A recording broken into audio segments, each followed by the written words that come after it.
খানাখন্দে ভরা সড়কে হেলে দুলে চলছে যানবাহন। একটু অসতর্কতায় ঘটতে পারে দুর্ঘটনা।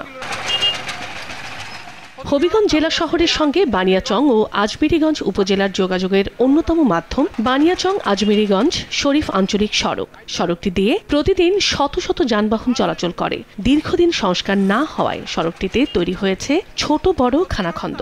অনেক স্থানে পিচ উঠে বের হয়ে গেছে ইট সুরকি। আরসিসি অংশে ঢালাই উঠে যাওয়ায় বের হয়ে গেছে রডও। সড়কটির বেশ কিছু অংশ ভেঙে ধসে গেছে মাটি। কয়েকটি সেতুর নিচে ভাঙনের ফলে তৈরি হয়েছে মরণ ফাঁদ। 17 কিলোমিটারের সড়কে যাতায়াতের চরম দুর্ভোগে দুই উপজেলার 25 গ্রামের মানুষ।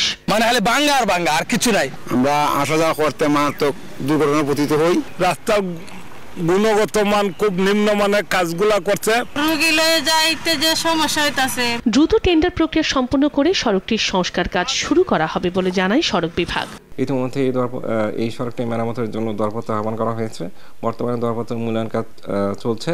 তো আমরা আশা করছি মূল্যায়ন শেষে আগামী জানুয়ারি মাসে আমরা কার্যাদেশ প্রদান করে কাজ শুরু করতে পারবো। 116 কোটি টাকা ব্যয়ে সড়ক ও জনপথ বিভাগ 1997 সালে এ সড়কের নির্মাণ কাজ শেষ করে।